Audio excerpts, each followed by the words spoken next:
Hello, hello, hello. Welcome back again to Joe Stunner Boxing. How are you doing? I've got tea on the go again. Tyann Booth has his Echo Falls.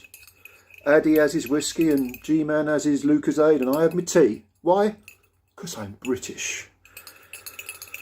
Anyway, I'm off work today. I had an extra day for the little Christmas period and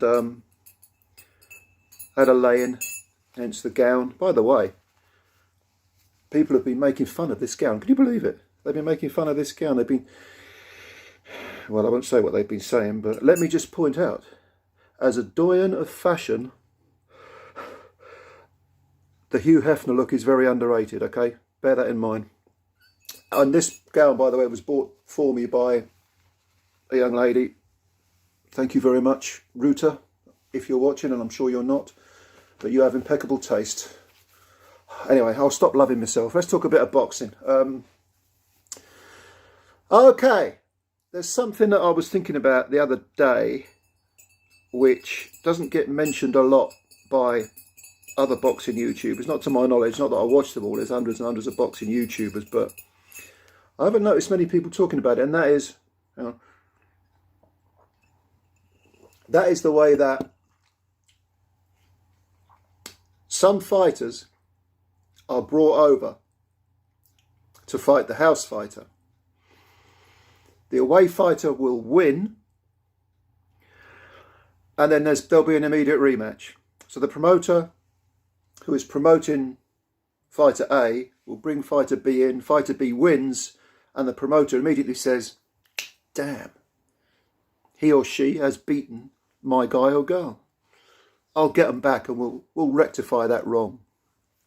A good example of this is Michael Coffey and Jonathan Rice. Jonathan Rice was unheralded, brought in to face Coffey, and he knocked Coffey out in 5 rounds. Coffey's a PBC fighter.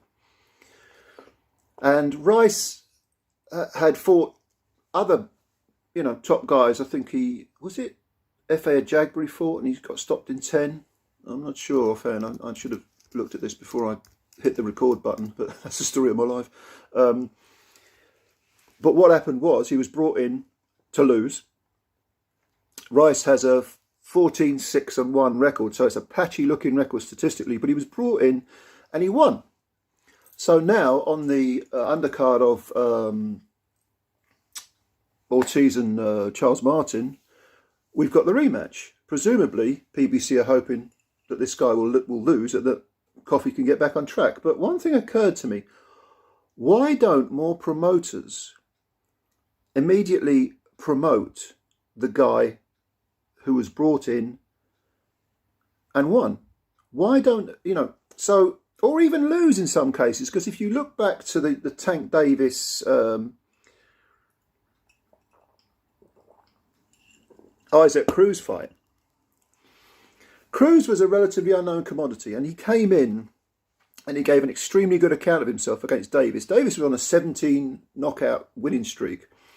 Along comes Cruz, and as far as I can tell, and you correct me if I'm wrong, Cruz just sort of walked away with his stock enhanced, and nothing happened. I mean, no one sort of signed him up. Obviously, he's got management, but as far as I know, he hasn't got any kind of promotional backing. Now, if I was in the case, I'm jumping around from fighter to fighter here, but if I was in that particular case with Tank Cruz and Tank Davis and Isaac Cruz, if I was PBC, if I was Al Heyman, I'd be saying, hang on a minute, this guy's good. Let's, and we've spent money on a pay-per-view, which from what I gather didn't do too well. But this guy's stock has risen. We've spent money bringing him over, bringing him into fight at short notice. He's proved himself to be worthy. Let's snap him up. And that's not a slight against, Tank Davis. Tank Davis is a good fighter, so you carry on promoting him. But if someone comes in and does a good job, why don't these promoters say, all right, I'm going to give you another chance. And I don't just mean bringing you over again to lose to the guy you should have lost to in the first place. You spent money promoting him. He's been on your headline bout. So snap him up, for Christ's sake. Another example this is a little bit more obscure, but not as high level. But Shannon Courtney, who is, I think it's fair to say, I've never met the lady, but I think it's fair to say she's not very popular. People find her a little bit abrasive and a little bit self-entitled, and you know, she's got an attitude problem. That's the view of a lot of people. Jamie Mitchell of America was brought over to fight Shannon. Shannon didn't make the weight, didn't attempt to make the weight, having missed it.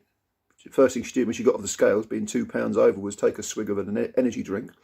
Jamie Mitchell comes all this way. I don't know what money she was on, but I'm sure it wasn't great. Fights her heart out, and then goes back to America. Why didn't Eddie Hearn say, hang on a minute, this girl can fight. Come on in. I'll give you or maybe not give her a promotional contract, but work with her on a fight by fight basis.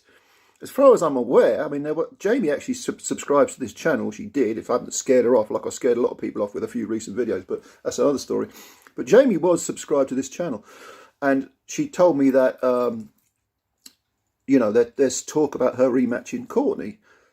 Okay, well, that's one option, but Hearn should be saying this girl can fight. And if you know Jamie Mitchell, she's got a very interesting backstory. I don't want to go into it too much because it's kind of dark, but if you want to be a cavalier sort of promotion, put your promotional hat on, yeah, you could exploit, quote unquote, that backstory to promote her in the same way, kind of the same way that, Shannon Courtney, her story is, well, I was a big fat lump and I got into boxing and now I'm healthy and I'm living a different lifestyle. Well, Jamie was boxing. I don't know whether it saved her, but it certainly contributed greatly to the woman she now is, and she's not particularly young. I think she's in her 30s.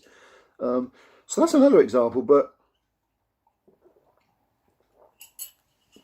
with Jonathan Rice, getting right back to the first example I used, with Jonathan Rice, okay, he has that 14-6-1 patchy record.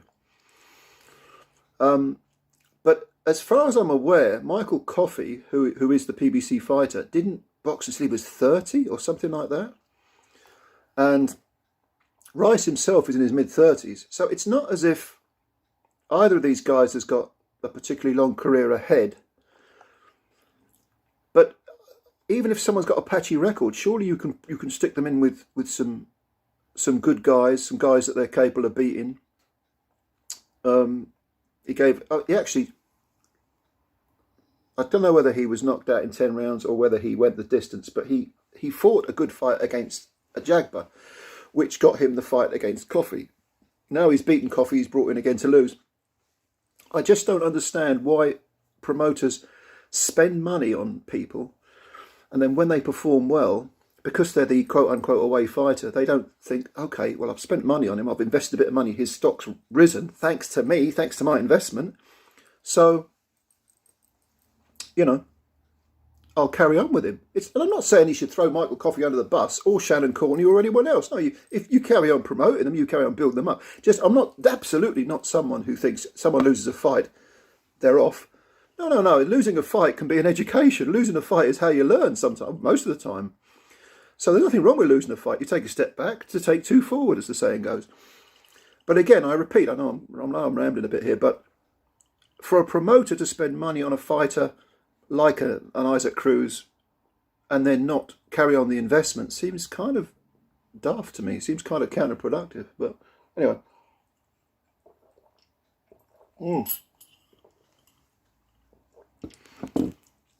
I think Coffey got stopped by Dempsey McKean and lost to, not Coffey, Jonathan Rice got stopped by Dempsey McKean and lost to Jagba on points. I'm going to have to look that up later, but I think that's what it was. But even so, both 10 rounders. Anyway, what do you think? I'm kind of digressing here, but what do you think? Do you think that there's a point to be made here? Just leave your comments below. I'm very interested in this. Because promoters, someone like Eddie Hearn, for example, he doesn't normally miss the bus as far as money's concerned, as far as promotion's concerned. But on a couple of occasions, I mean, who promotes Lara, who knocked out Warrington? And in that second fight, as abbreviated as it was with Warrington, Lara looked ominous. He looked like he might knock Warrington out again. Well, if I was her, I'd be snapping up. I'd be snapping up Lara. But hey, I suppose I've only got so much money. But let me know what you think. Thanks for listening. If you're new to the channel, you know what I'm going to say. Please subscribe. Hit the subscribe button. I've lost a lot of subscribers recently with my rants, so I could do with the support. But hit the subscribe button. Like the video if you like it. If you don't like it, hit the dislike button. It's all about choices. It's life. And thank you for listening. Have a nice day. I'm going to finish my tea, and you take care of yourselves. I'll speak to you again sometime. Bye bye for now.